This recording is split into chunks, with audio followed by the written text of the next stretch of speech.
My brothers and sisters in Christ, this Sunday we celebrate the feast of the Transfiguration, when Jesus gives us a glimpse into what heaven is like.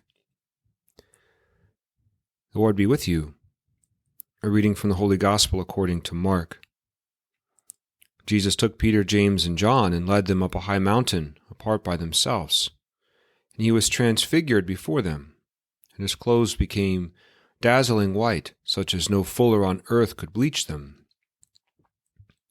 Then Elijah appeared to them along with Moses, and they were conversing with Jesus. Then Peter said to Jesus in reply, "Rabbi, it is good that we are here. Let us make 3 tents, one for you, one for Moses, and one for Elijah." He hardly knew what to say, they were so terrified. Then a cloud came, casting a shadow over them. From the cloud came a voice, "This is my beloved Son. Listen to him." Suddenly looking around, they no longer saw anyone, but Jesus alone with them. As they were coming down from the mountain, he charged them not to relate what they had seen to anyone, except when the Son of Man had risen from the dead. So they kept the matter to themselves, questioning what rising from the dead meant. The Gospel of the Lord.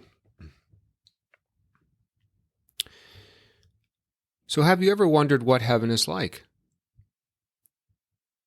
At times it seems so distant, so far detached from our daily lives. It's a place where we hope to end up someday, where we mentally place God and our loved ones, but it's out there, not here. The book of Revelation describes heaven as a city, radiant, clear as crystal, with 12 gates, high walls, and angels protecting it. A place where every tear is wiped away, where there is no more wailing, pain, or death. A place for the poor in spirit, the merciful, the peacemakers, the clean of heart, those whom Jesus calls in his first public sermon, blessed. As magnificent as heaven must be, Jesus simply refers to it as his Father's house. Today's Gospel reveals who else lives in heaven. Among its residents are Moses and Elijah, who speak with the Lord as Jesus is transfigured before his disciples. Peter, James, and John cannot comprehend anything like this. God the Father has literally ripped the heavens open, allowing the disciples a glimpse of the place where everything began and where everything ends. So much could be said about this miracle, but there's one detail in particular that captures my attention. Yes, Peter sees the Lord in his unfiltered glory. His clothes became dazzling white, such as no fuller on earth could bleach them, the Gospel says. But what else, or who else, does Peter see? Moses and Elijah.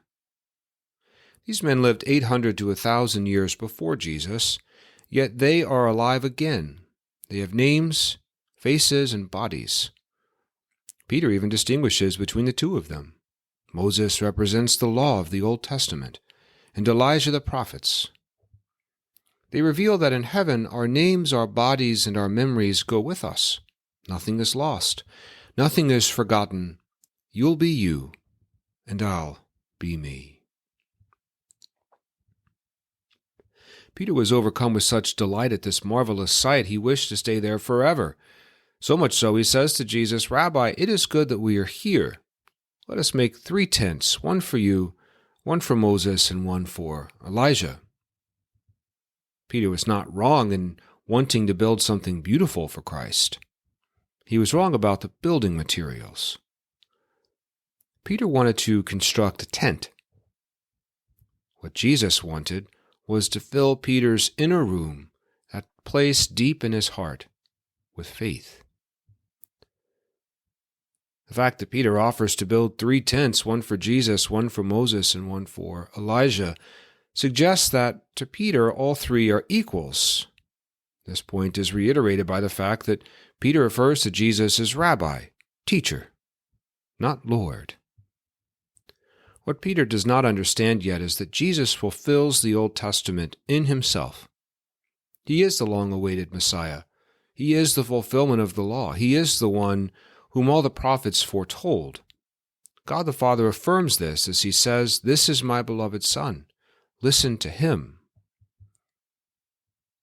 Suddenly Moses and Elijah disappear as the Father's voice fades and the disciples are left alone again with the Lord. The fact that Peter saw such a marvelous sight, the heavens opened, Christ transfigured, Moses and Elijah floating gloriously above him, but failed to put all the pieces together at once, reminds us just how difficult it can be to believe. Faith stretches our minds, it enlarges our hearts, and it challenges us to see the fourth dimension, God's presence in all things. What are other things the Lord wants us to see?